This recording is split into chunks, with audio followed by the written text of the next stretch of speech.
ఇదిగో ఇక్కడే అల్లూరి సీతారామరాజు గారు కూర్చుని రచ్చబండ నిర్వహించేవారు. రోడ్డు పక్కన తుప్పల్లో అలా పడుంది. ఎవరి గురించి అయితే ఆయన ప్రాణత్యాగం చేశారో ఇప్పుడు వెనకల కనబడుతుంది కదా మీకు ఈ ప్రాంతం. ఈ లోపల అల్లూరి సీతారామరాజు గారు వెనకలో ఉన్నటువంటి కొండ మీద తపస్సు చేసుకుని ఈ లోపల ఆయన రచ్చబండ అయితే ఉంది. ఆ రచ్చబండ దగ్గర తీర్పులు చెప్పేవారట. ఇక్కడ ఉండేటటువంటి స్థానిక గిరిజనులు గానీ ఎవరికైనా సమస్యలు ఉంటే, బ్రిటిష్ వాళ్ళతో ప్రాబ్లమ్స్ ఉంటాయి, ఆయన ఇక్కడ రచ్చబండ చెప్పేవారట. అసలు రచ్చబండ ఎలా ఉందో మీకు చూపిస్తాను పదండి. ఆ మహానుభావుడు రచ్చబండ పెట్టినటువంటి ప్రాంతము ఇలాంటి దుస్థితికి అయితే లోనయ్యింది. ఇప్పుడు లోపల ఇలాంటిది ఒకటి ఉందని కూడా ఎవరికి తెలియదు. దౌర్భాగ్యం ఇది. చాలా పదాలతో నిర్మానుష్యంగా అసలు చాలా భేతావహంగా ఉంది ప్రాంతం అంతా కూడా. ఈ చెట్టు కిందనే అల్లూరి సీతారామరాజు గారు రచ్చబండ నిర్వహించేవారు.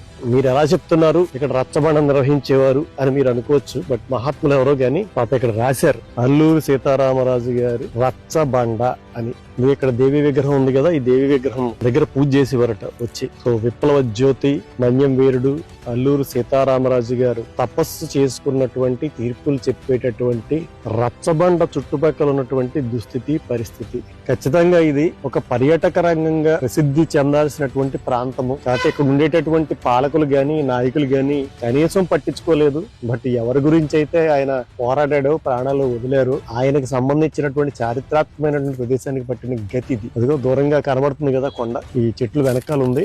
ఆ కొండ మీద తపస్సు చేసుకుని ఆయన అక్కడి నుంచి నడిచి ఇక్కడికి వచ్చి తీర్పులు చెప్పేవారు. అంటే మీరందరూ వన భోజనాలు, కుల భోజనాలు అలా పెట్టుకుంటుంటారు కదా. మీ యొక్క పిల్లల్ని ఇలాంటి ప్రదేశాలు తీసుకురండి. తీసుకొస్తే గనక ఇదిగో ఇక్కడే అల్లూరి సీతారామరాజు గారు కూర్చుని రచ్చబండ నిర్వహించేవారు. ఇలాంటి మహాత్ములు మహానుభావులు మన కోసం ప్రాణాలు అర్పించినటువంటి వాళ్ళ గురించి తెలుస్తుంది కొంచెము. అంతేకాకుండా ఎవరైతే పాలకులు ఉన్నారో మీరు ఒకసారి ఆ బయట ఇక్కడ అల్లూరి సీతారామరాజు గారు రచ్చబండ ఉంది అనేటటువంటి బోర్డు పెట్టండి. కనీసము పెడితే వెళ్ళేటటువంటి వాళ్ళకైనా తెలిసి లోపలికి వచ్చేటటువంటి పరిస్థితి ఉంటుంది. అంటే నేను కూడా ఇక్కడ ఎవరిని అడిగాను, అక్కడ విగ్రహం అలా ఉండిపోయింది ఏంటి అంటే వాళ్ళు చెప్పారు ఈ లోపల ఉందని చెప్పేసి. ఇక్కడ ఉండేటువంటి స్థానికులు చెప్తే తప్ప అంటే బయట కనబడట్లేదు, లోపల ఎక్కడ ఉంది కాబట్టి బోర్డు పెడితే కనబడుతుంది. అంతేకాకుండా దీన్ని కొద్దిగా చక్కగా తీర్చిదిద్దండి. ఎందుకంటే మీ చేతుల్లో పని కదా, ఎన్నింటికో తగలేస్తాను డబ్బులు. ఇలాంటి మహాత్ములు మహానుభావుడు ఉన్నటువంటి ఈ ప్రదేశానికి ఖర్చు పెట్టడంలో తప్పేమీ లేదు. కాబట్టి గవర్నమెంట్ ఇనిషియేటివ్ తీసుకోవాలి. ఎక్కడో ఉన్నటువంటి చేగువేరా గురించి, ఎక్కడో ఉన్నటువంటి వాళ్ళ గురించి మాట్లాడుకుంటాము. కాకపోతే మన మధ్యనే 100 చేగువేరాలకు సమానం ఒక్క అల్లూరి సీతారామరాజు. మనం గుండెల్లో పెట్టుకోవాల్సినటువంటి మనిషి ఆయన తిరిగినటువంటి ప్రదేశం ఇలా చెత్త